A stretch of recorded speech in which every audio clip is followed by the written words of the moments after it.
Buenas noches, bendiciones. La primera predicación en línea de este año 2021. Es un gusto que usted disponga de este tiempo para recibir la palabra de Dios, para que juntos nos deleitemos con la palabra de Dios. El tema que el Padre dio para todos nosotros lleva por título La Roca. Pero antes de iniciar, como siempre, nos es necesario orar. Vamos a orar todos juntos, si usted puede. Cierre sus ojos, incline su rostro para que el Padre cumpla su propósito a través de esta predicación, se cumpla su propósito en usted y en mí. Padre amado, nos ponemos de acuerdo, Señor, y nos ponemos en tus manos para que tú, Señor, tomes el control absoluto de este tiempo.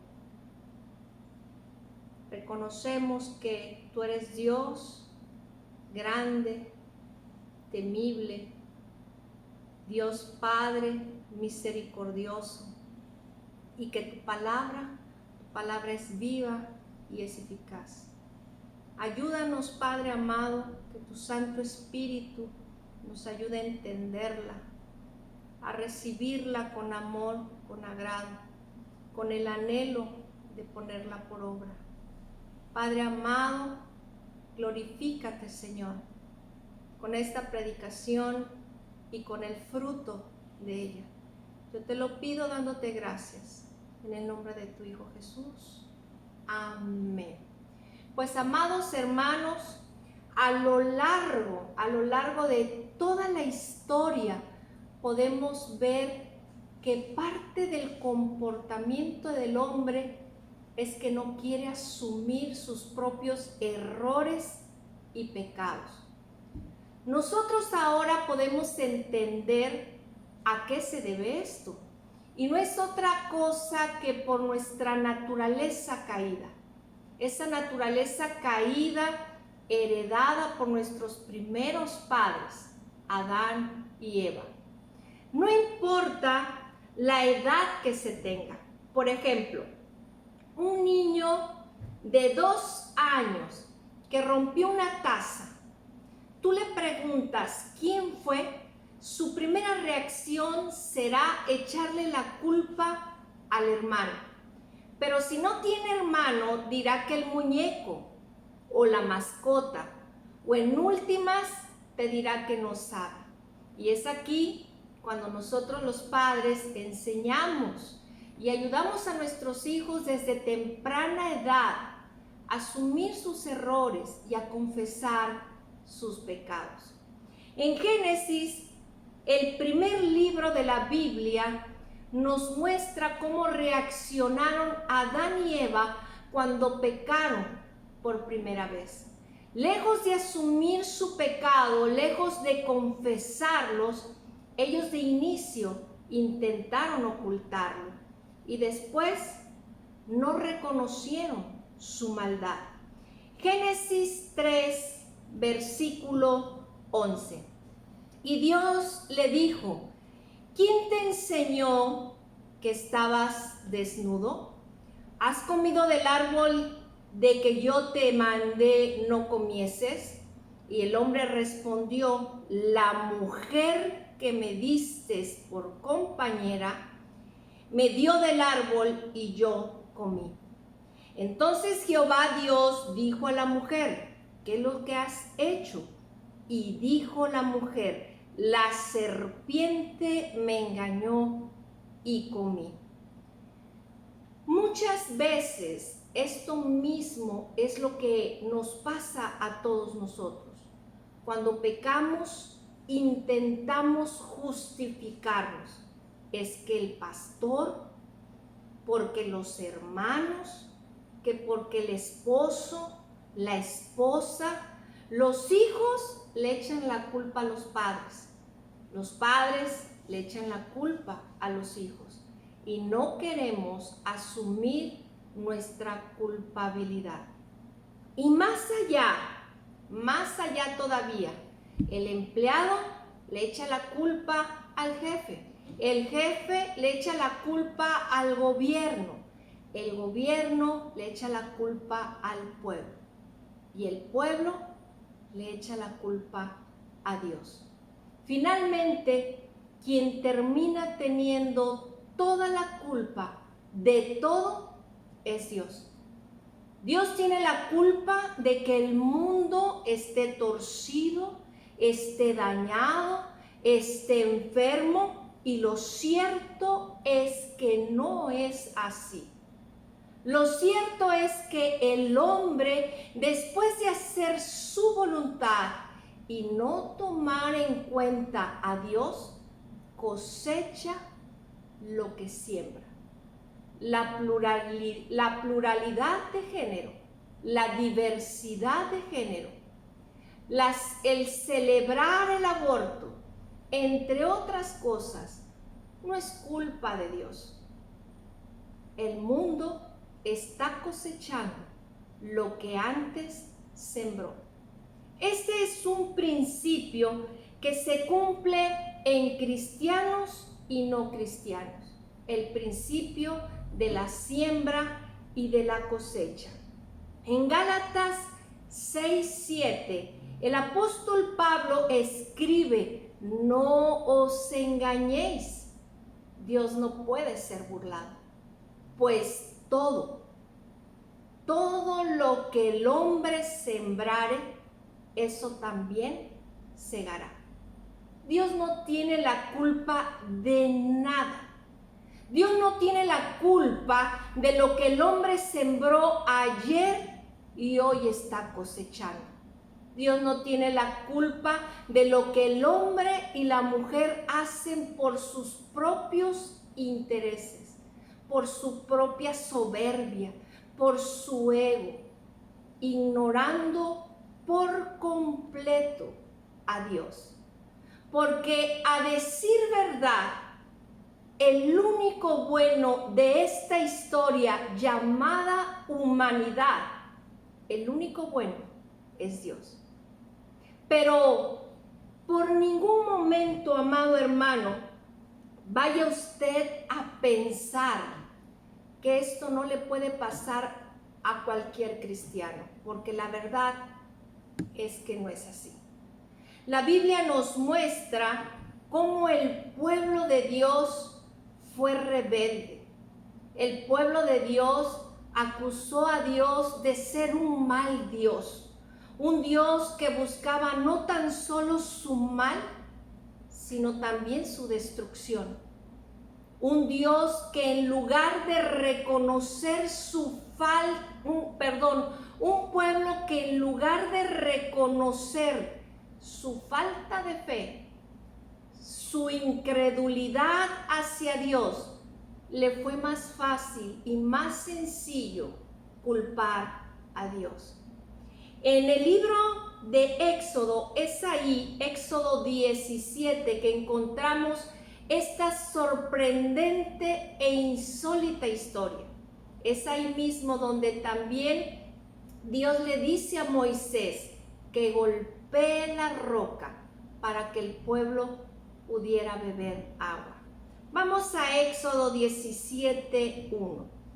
Toda la congregación, y fíjese cómo empieza, toda, no era algunos o alguna parte del pueblo. Aquí habla: toda la congregación de los hijos de Israel partió del desierto de Sin por sus jornadas conforme al mandamiento de Jehová, y acamparon en Refidim, y no había agua para que el pueblo bebiese. Y altercó el pueblo con Moisés y dijeron: danos agua para que bebamos. Y Moisés les dijo: ¿por qué altercáis conmigo? ¿Por qué tentáis a Jehová? Así que el pueblo tuvo ahí sed y murmuró contra Moisés y dijo: ¿por qué nos hiciste subir de Egipto para matarnos de sed a nosotros, a nuestros hijos y a nuestros ganados? Entonces clamó Moisés a Jehová diciendo: ¿qué haré con este pueblo? de aquí a un poco me apedrearán. Y Jehová dijo a Moisés, pasa delante del pueblo y toma contigo de los ancianos de Israel y toma también en tu mano tu vara con la que golpeaste el río y ve. He aquí, yo estaré delante de ti ahí sobre la peña en Horeb, y golpearás la peña, y saldrán de ella aguas, y beberá el pueblo. Y Moisés lo hizo así en presencia de los ancianos de Israel. Pero en el versículo 7 dice lo siguiente: y llamó el nombre de aquel lugar Masa y Meriba, por la rencilla de los hijos de Israel, y porque tentaron a Jehová diciendo, ¿está pues Jehová entre nosotros o no? Antes de este acontecimiento, recordemos que el pueblo de Dios había sido liberado de la esclavitud de Egipto. Acababa de pasar de manera milagrosa por tierra seca en medio del Mar Rojo. Y Dios ahí da la orden que para llegar el pueblo a la tierra prometida tenía que atravesar el desierto. En el versículo 1 nosotros leímos que no fue Moisés el que da la orden, fue Dios quien dio el mandamiento de que partieran del desierto de Sin y camparan en Refidim, conforme al mandamiento de Jehová. Y nos dice ahí mismo el versículo 1 que en ese lugar no había agua. Aprenda, hermano, Dios con la prueba ve qué tipo de corazón tenemos. Es decir, en medio de la prueba hay dos cosas, una de dos: o se endurece el corazón y declaramos que Dios es malo, o a pesar de lo difícil de la prueba, declaramos la bondad de Dios. En Deuteronomio 8:2, Dios revela la razón por la cual había introducido al pueblo de Israel por el desierto, llevándolos por el camino más largo. En Deuteronomio 8:2 leemos cómo lo revela Dios. Y te acordarás de todo el camino por donde te ha traído Jehová tu Dios estos 40 años en el desierto para afligirte, para probarte y para saber lo que había en tu corazón, si habías de guardar o no sus mandamientos. Es en medio de la prueba donde se revela verdaderamente el corazón. Se revela el verdadero tipo de corazón, la verdadera condición de nuestro corazón. No olvide lo siguiente: cuando usted pasa por una prueba, usted inicia de una manera, pero nunca terminará igual. Algunos durante la prueba, durante la aflicción, durante el dolor, se aferrarán más a Dios y se volverán más misericordiosos con los que sufren. Pero otros se vuelven amargos, insensibles ante el dolor de los demás, se aíslan y se sumergen en la autocompasión. Y esto fue lo que les pasó precisamente al pueblo de Dios. Cierto es que Dios los puso en una situación extrema donde no había agua. Pero ellos ante esta prueba, en lugar de confiar en la providencia y en la bondad de Dios y clamar en oración a Él, decidieron murmurar contra Dios y quejarse de Él. Decidieron reclamarle y acusarle de traidor, de no haber cumplido con la promesa de su pacto. En el versículo 7 de Éxodo, que acabamos de leer 17, en el versículo 7 leímos: tentaron a Jehová diciendo, ¿está pues Jehová entre nosotros o no? Con estas palabras quisieron decir, Dios nos mintió. Dios nos había prometido llevar a la tierra prometida y en cambio nos trajo a este desierto para matarnos de sed. En otras palabras, acusaron a Moisés y a Dios de genocidio.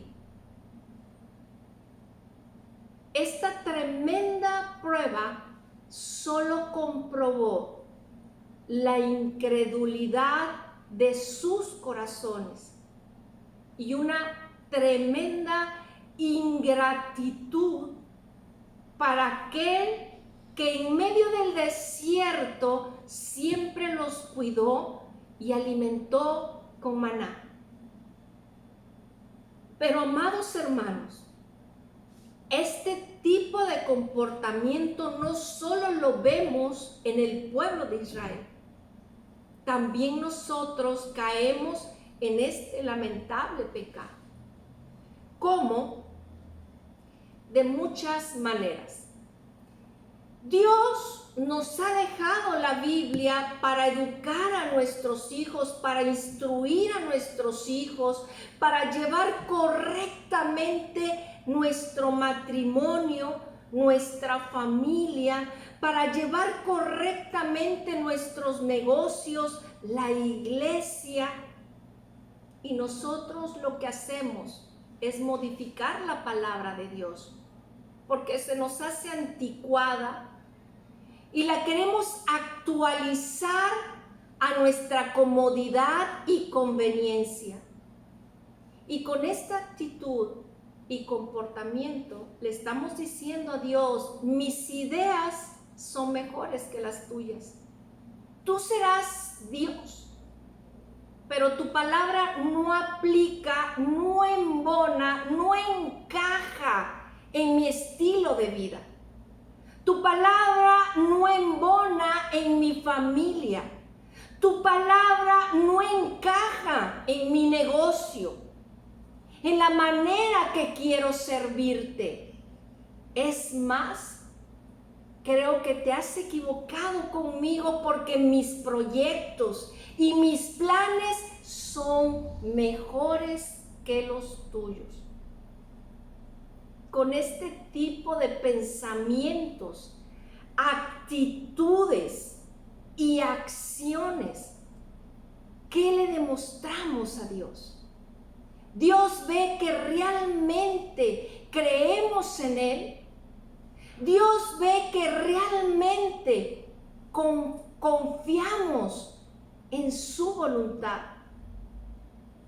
Cuando estamos en la prueba, verdaderamente nos aferramos más a Dios y confiamos más en Él, o contrariamente nos rebelamos contra Dios, contra sus planes, contra su palabra.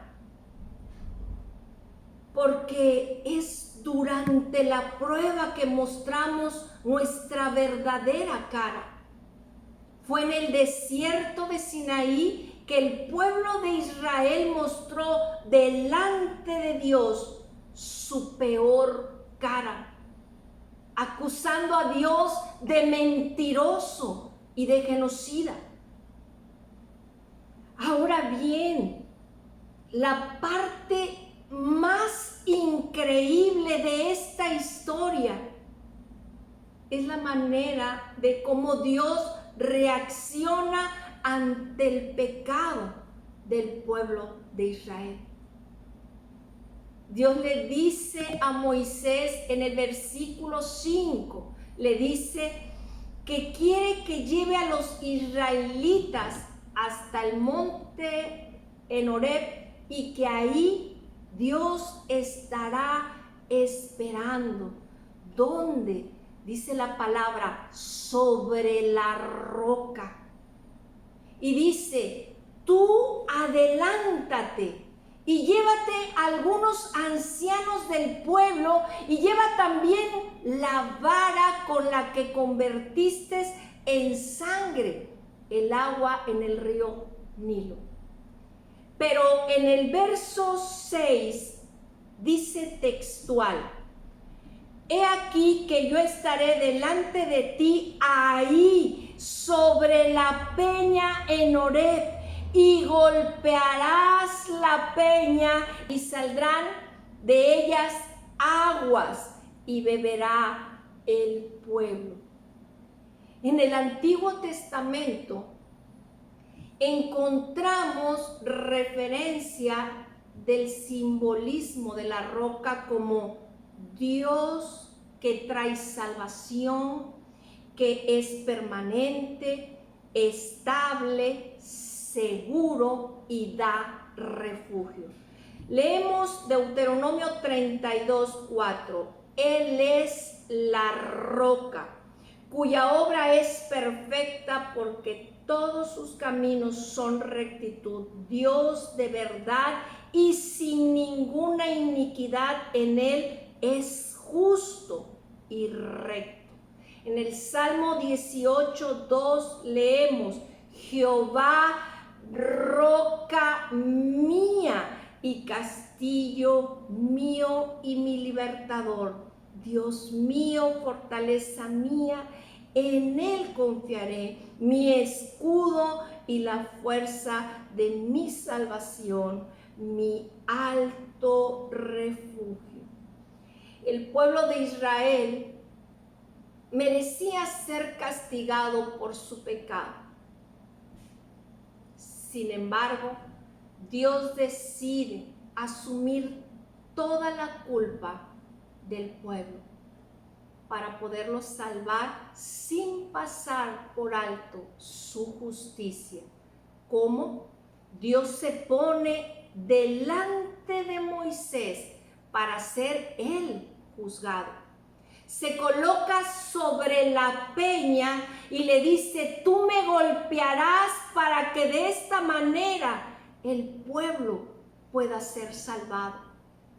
En otras palabras, Dios le estaba diciendo a Moisés que como ese pecado no podía ser impune, que no podía quedar sin castigo, que alguien tenía que pagar por ello. Y ese alguien fue Dios. Y cuando Moisés golpeó la roca, salió tanta agua que todo el pueblo pudo saciar su sed. En el Salmo 78:20 dice, con relación a este hecho, he aquí he herido la peña y brotaron aguas y torrentes inundaron la tierra. Y en el Salmo 105:41, abrió la peña y fluyeron aguas, corriendo por los sequedales como un río. No fue poca la cantidad de agua que salió de la roca. Brotó tal cantidad que la tierra fue inundada con ella, corriendo por los sequedales como un río. Mientras que el pueblo pecó y tuvo toda la culpa, Dios recibió el castigo de ellos. Y no tan solo eso, les dio salvación y les dio el agua que ellos necesitaban.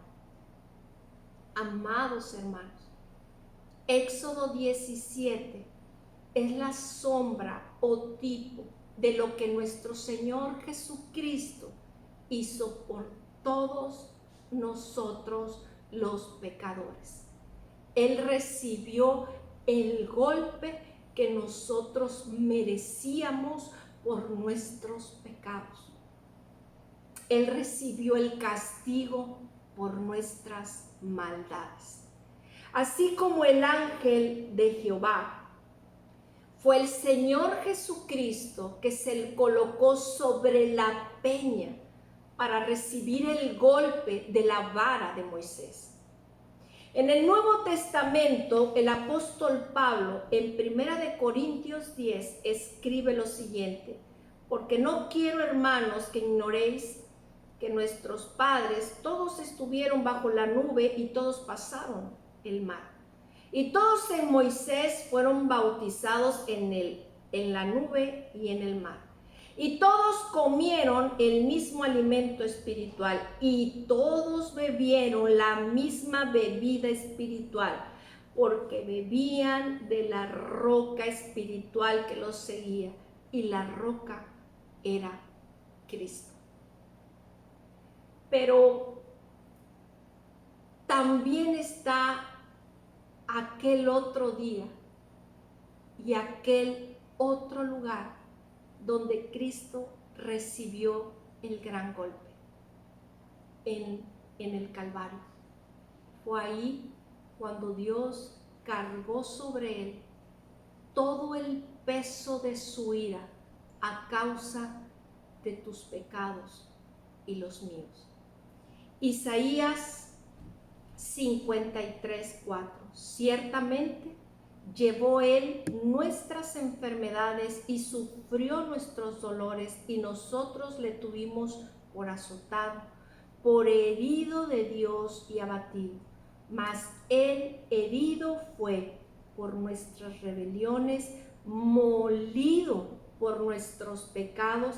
El castigo de nuestra paz fue sobre él, y por su llaga fuimos nosotros curados. Todos nosotros nos descarriamos como ovejas, cada cual se apartó por su camino, mas Jehová cargó en él el pecado de todos nosotros.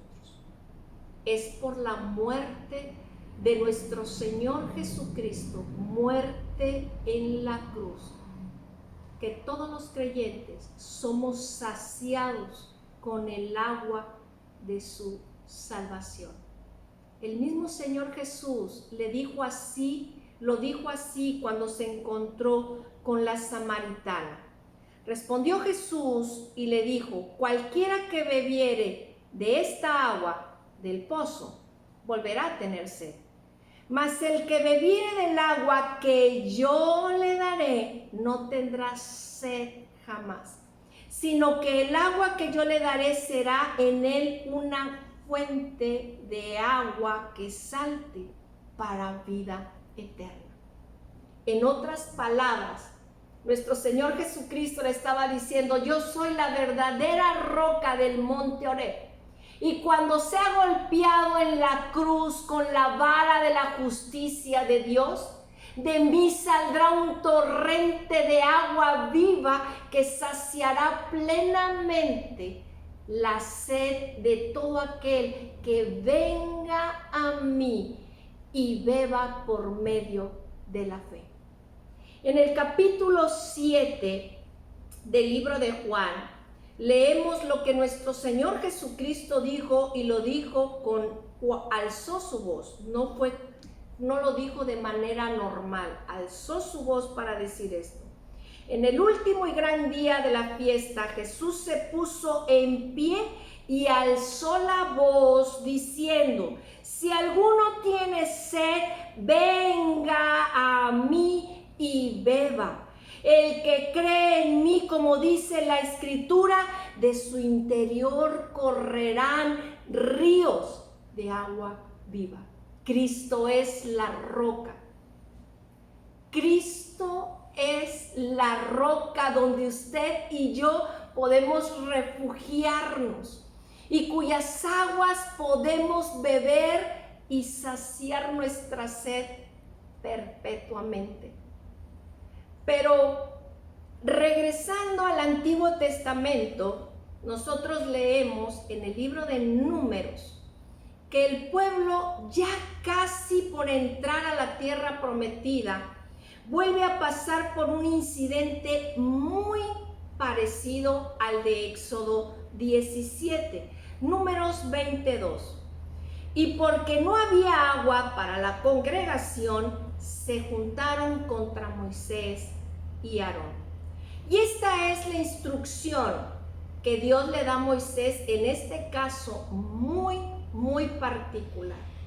Versículo 7. Y habló Jehová a Moisés diciendo: toma la vara y reúne a la congregación, tú y Aarón tu hermano, y hablad a la peña a la vista de ellos, y ella dará su agua, y le sacarás aguas de la peña, y darás de beber a la congregación y a sus bestias.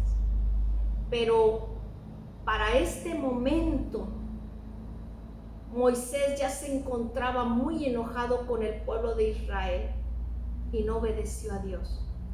En lugar de hablarle a la peña, le golpeó 2 veces. Versículo 9. Entonces Moisés tomó la vara de delante de Jehová, como él le mandó, y reunieron Moisés y Aarón a la congregación delante de la peña, y les dijo: oíd ahora, rebeldes, os hemos de hacer salir aguas de esta peña.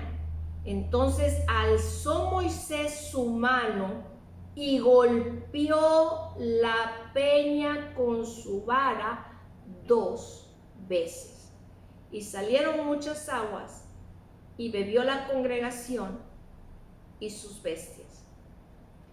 Vale la pena mencionar 2 cosas importantes de este hecho. Moisés, por no obedecer a Dios, porque la instrucción fue hablarle a la peña, no golpearle. Y Moisés golpeó 2 veces la peña, es decir, 2 veces golpeó la roca, 2 veces golpeó a Cristo. Y este pecado fue tan grave que por ello Moisés no entró a la tierra prometida, porque Cristo habría de ser golpeado en la cruz solamente una vez y para siempre. El autor de Hebreos escribió lo siguiente: pero Cristo, habiendo ofrecido una vez para siempre un solo sacrificio por los pecados, se ha sentado a la diestra de Dios. Cristo, con una sola ofrenda, con la ofrenda de su propia vida, hizo perfecto y para siempre a los santificados. Él, que no conoció pecado, Dios lo hizo pecado para que nosotros fuésemos justicia en Dios en él. Fue hecho por nosotros maldición, porque escrito está: maldito todo el que es colgado de un madero. El justo murió por los injustos para llevarnos a Dios. Yo con esto termino. En todo el mundo no hay nadie bueno. El hombre se ha rebelado contra Dios. El hombre ha pecado contra Dios. El mundo se ha levantado en contra de la voluntad de Dios, en contra de su autoridad. Dice en Romanos 3:10, como está escrito, no hay justo ni aún uno, no hay quien entienda, no hay quien busque a Dios, todos se desviaron, a una se hicieron inútiles, no hay quien haga lo bueno, no hay ni siquiera uno. Pero el Dios de toda gracia, el Dios de toda bondad y amor, diseñó un plan perfecto, un plan de salvación, a través del cual Él puede perdonar al culpable sin pasar por alto su justicia. Este plan de salvación se llama Jesucristo, se llama Jesús. Dios el Hijo se hizo hombre para asumir nuestra culpa en esa cruz del Calvario, para que todo aquel que en Él cree no se pierda, mas tenga vida eterna.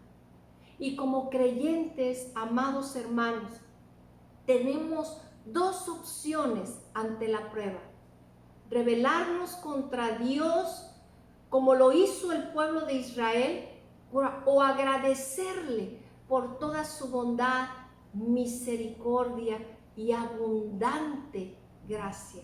En el Salmo 95:1 dice el salmista: venid, aclamemos alegremente a Jehová, cantemos con júbilo a la roca de nuestra salvación. Estamos empezando un año. Estamos empezando un año que ante cualquier adversidad o necesidad debes reconocer, o todos debemos reconocer, que con Cristo tenemos todo, que con Cristo tenemos demasiado. Y por muy grande que pudiera parecer la prueba, mucho más grande y eterna es nuestra roca llamada Jesús.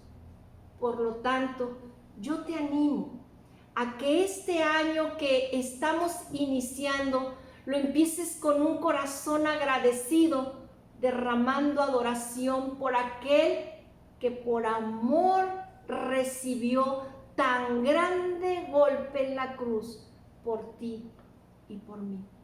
Adoremos pues desde hoy y para siempre a Jesús, nuestra gran roca de salvación. Yo te invito a que concluyas conmigo esta predicación con una breve oración. Bendito Dios y Padre nuestro, te damos gracias, Señor. Gracias por tu palabra que nos da vida. Gracias, Señor, porque tú nos das abundantemente. Tú nos das más de lo que necesitamos. En esta noche, Señor, te bendecimos y te adoramos y declaramos, Señor, que no tenemos a dónde ir. Tú eres nuestro refugio. Tú eres nuestra roca fuerte, Señor. Tú eres nuestra roca de salvación. En ti confiamos, en ti descansamos. Creemos, Señor, que por muy grande que se presenten las pruebas, Señor, tú eres más grande. Te pedimos, Señor, que nos des la fe necesaria para poder vencer lo que ya Cristo venció en la cruz. Toda adversidad que se pudiera presentar. Padre amado, creemos, Señor, que en ti hay victoria. Creemos que en ti lo tenemos todo. Declaramos, Señor, que tú eres nuestro escudo, nuestro refugio. Nada nos falta, tenemos demasiado en ti. Descansamos en ti. Padre, yo te pido que bendigas a tu pueblo. Bendícelo, Señor. Concédenos todo lo que necesitamos espiritualmente, en nuestras familias. Concédenos, Padre del cielo, todo lo que nos haga falta. Tú sabes lo que le falta a tu pueblo, Señor. Tú eres un Dios de provisión, de multiplicación, un Dios de abundancia, y nosotros somos tus hijos. Padre amado, te damos gracias, Señor, una vez más, en el nombre de Cristo Jesús. Amén. Pues, amados hermanos, terminamos esta primera predicación en línea. Aquí estaremos hasta que el Señor así lo disponga. No se olvide de ver las cápsulas lunes, martes, miércoles y viernes a las 9 de la noche. Cápsulas de vida, predicaciones en línea, aquí estamos. Y los domingos los esperamos en Plaza Río, Boca del Río, Veracruz. Ahí nos encontramos. Todos los domingos, 12:30, nos reunimos para adorar al Rey de Reyes y Señor de Señores, a nuestro Señor Jesucristo. Y ahí estamos recibiendo una palabra que nos bendice grandemente. Les saludo, le bendigo nuevamente, que descanse. Buenas noches.